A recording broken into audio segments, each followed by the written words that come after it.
keen to get your collective views on this. If you were in a retail boardroom, here we are, as we've said before, we're 12 months into the pandemic.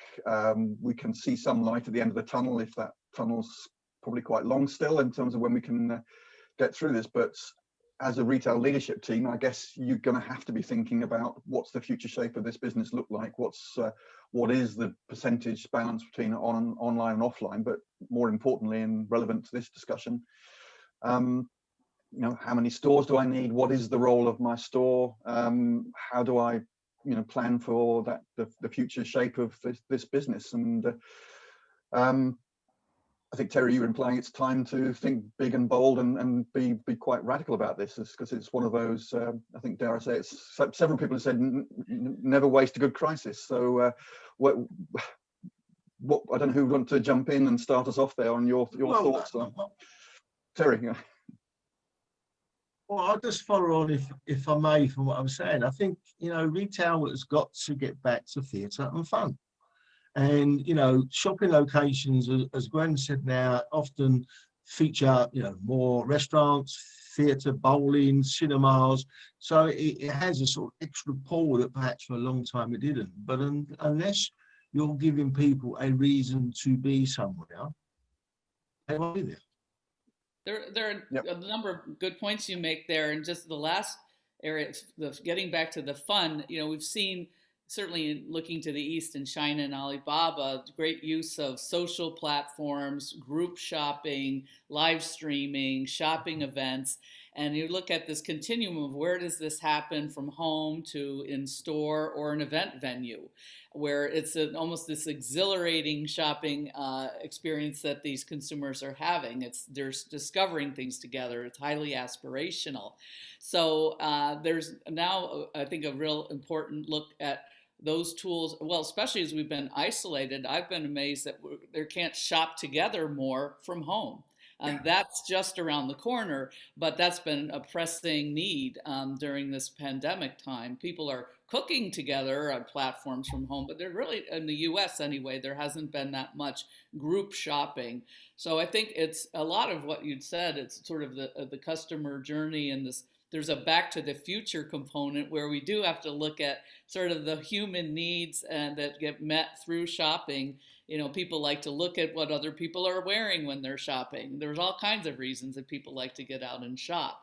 So while we have all these new tools at our disposal, it's sort of what is still sort of the human touch aspect of shopping and interaction, the personalization and service you mentioned. I mean, there's so much data collection now that we have tools to recognize people, but it really is that back to the future. It's like, hi, I know hey, welcome back. We have something in the shop now that I think you'd really love to see.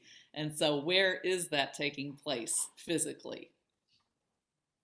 I think that's a really interesting observation. I think, the notion of theatre absolutely has been on everyone's lips. I worry about theatre, though, that theatre is, you go once to see a performance, you don't go to see the same play again and again. So how do you keep the consumer stimulated with new and exciting and fun offers?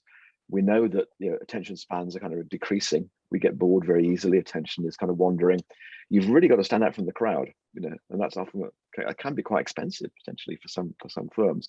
Or you've got to find a different kind of model to sort of keep people coming back for more. So it's a stage play in 17 acts, and you've got to work your way through the acts to get the full benefit of the fun in the store. So you've always got to think of, as Gwen says, the customer journey. I think the whole experience. And I think that it's to Ian, your question of what's the boardroom agenda. I think inevitably it's a really good place to start with the customer, and to say how do they want to engage now? How have their lives been changed now? And therefore, how do I need to reframe my business, realign my business to the way that they want to engage? And I think that it's very persuasive to my mind to say, well, there are some parts of how they want to engage that are simply better conducted online. It's the repetitive, dull parts of their spend. But there are other parts of their spend that are feel like they ought to be much, much more social and much more immersive and much more participative in nature.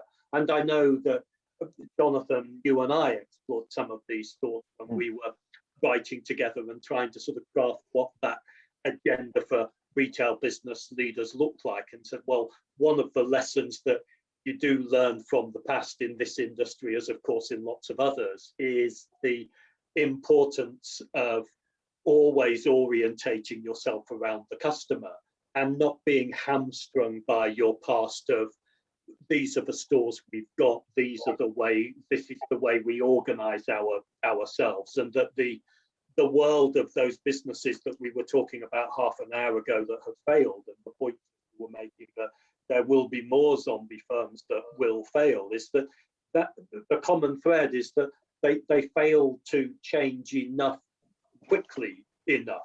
And I think you've got to hope that one of the consequences of this sort of awful world that we're hopefully starting to emerge from is there will be a realization in this sector that more change is required more quickly. All the change you've all described, does that mean the metrics of how you operate a store are going to change or have to change? I mean, is it all about, as it used to be, sales densities to meet the rent, et cetera, or is there a different balance if you're running between on and offline? That's the offline, the physical space is the loss leader that e-commerce used to be. I think there's probably, for me, there's a point around the supply chain efficiencies in most of these retailers and the speeds to get consumers the products that they want. I think there's probably a growing desire to increase the speed. So whether that becomes a metric in the future, when you can go and get same day, I think I read an article about another startup in London that's guaranteeing a 10-minute delivery turnaround on the selection of up to 2,000 goods that they store in a warehouse in central London. So we're seeing this kind of speed of delivery becoming more and more important for many retailers. And I think it's probably going to be a one to watch in terms of a KPI of the future. Well, that's really sort of the tough challenge. If I can get something in 10 minutes, why do I want to go to the store? The store has to offer something, and it's back to comparison. It could a sensory experience. I want to touch the garment. I want to see that could be more important than just getting it fast. That's maybe the benchmark that we all have to beat, because we have the access to goods, instantly, practically overnight, at least. I'd like to see people get through the heart of London in 10 minutes from one end to the other. They must be using. It's easy at the moment, but you can do it today. now. But that said, and there's this whole contextual, relevance. Like, what's important to me in a situation? I have a situational moment. Maybe I'm at a bar and I need a charger for my phone because they're in use and I need it now. So that's a situational need state, and that's another thing to consider. It's not just a shopping mode or mission. It's really these little emotional needs, situational needs that become part of this mapping that we need to do.